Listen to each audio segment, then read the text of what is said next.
साथियों नमस्कार। एक बार फिर स्वागत है आपका माई कैपिटल 89 पर। तो फ्रेंड्स, आज हम बात करेंगे सेंसेक्स और निफ्टी के बारे में। क्या होता है, आमतौर पर जो नए निवेशक होते हैं शेयर मार्केट के, या जो अनजान लोग होते हैं शेयर मार्केट में कदम रखना चाहते हैं, या दूसरे भी और लोग हैं, वो हमेशा सेंसेक्स को ही देखते हैं और निफ्टी को ही देखते हैं कि आज अगर सेंसेक्स बढ़ गया या निफ्टी घट गया, या निफ्टी आज बहुत ऊपर चला गया, सेंसेक्स आज डाउन हो गया, तो ऐसा ही देखते हैं और उसी आधार पर मोटा मोटी एक शेयर बाज़ार की गणना करने लगते हैं। तो ऐसा नहीं है साथियों।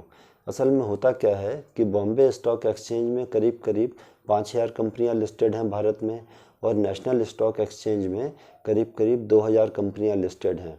होता क्या है, जो शेयर मार्केट की इंडेक्स कमेटी होती है और बड़े बड़े फाइनेंशियल इंस्टीट्यूशंस होते हैं, सरकार होती है, अर्थशास्त्री होते हैं, वो इन कंपनियों में से, इन लिस्टेड कंपनियों में से जो टॉप क्लास की कंपनियां होती हैं, मतलब जिनका ट्रेडिंग वॉल्यूम बहुत ज़्यादा होता है मार्केट में, कैपिटलाइजेशन बहुत है, शेयर बहुत हैं इनके मार्केट में, है ना, उनके प्रदर्शन को देखते हुए उनको सेंसेक्स और निफ्टी में शामिल करती हैं।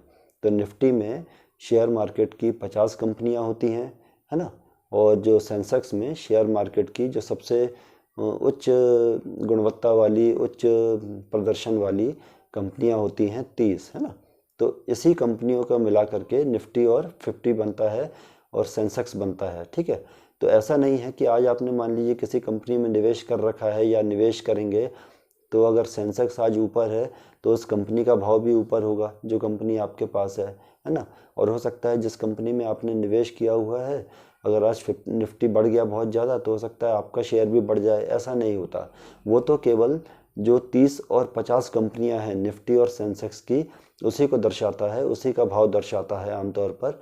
और एक बहुत मोटे तौर पर शेयर मार्केट की दिन भर में गणना की जाती है कि मार्केट किस तरफ जा रहा है, ऊपर की तरफ जा रहा है या नीचे की तरफ जा रहा है।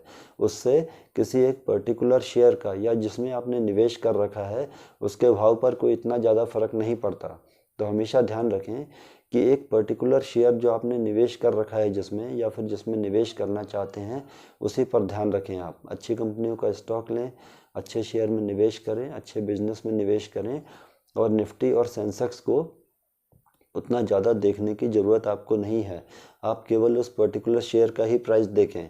अब होता क्या है, किसी दिन सेंसेक्स बहुत ज़्यादा बढ़ गया, मार्केट में खबरें होती हैं कि आज सेंसेक्स यहाँ चला गया, वहाँ चला गया, लेकिन जिस शेयर में हमने निवेश कर रखा है हो सकता है उसका प्राइस ही नीचे हो।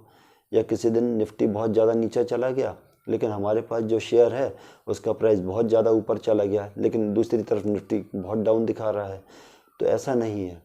निफ्टी में और सेंसेक्स में 30 और 50 कंपनियां होती हैं, और उसमें से भी कुछ कंपनियां ऊपर जाती हैं रोज़, कुछ कंपनियों का भाव नीचे जाता है।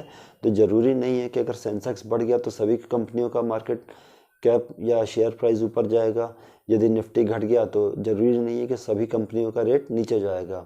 तो इसलिए ध्यान रखें, निफ्टी और सेंसेक्स को देखने से अच्छा अपने उस पर्टिकुलर शेयर का प्राइस ही देखिए, उस पर ही अपना फोकस रखिए ज़्यादा। और यहाँ वहाँ की खबरों पर और बहुत ज़्यादा टेक्निकल एनालिसिस पर, इन सब चीज़ों पर आप अगर नए निवेशक हैं तो इतना ज़्यादा ध्यान देने की ज़रूरत नहीं है। वो होता है उनके लिए जो बहुत बड़े बड़े निवेशक हैं, बिग बुल्स हैं, बड़े बड़े इंस्टीट्यूशंस हैं।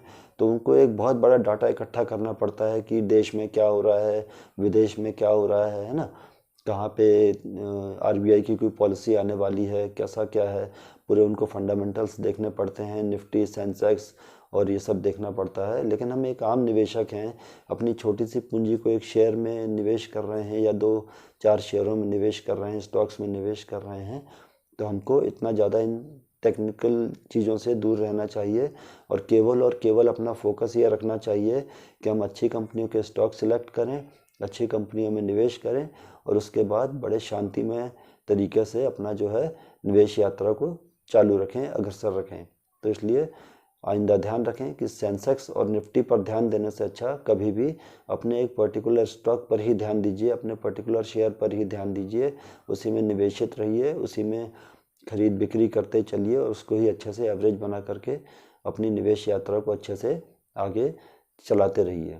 तो आगे किसी एक छोटे से वीडियो पर फिर ऐसे ही मुलाकात होगी छोटे से विषय को लेकर। तब तक के लिए नमस्कार।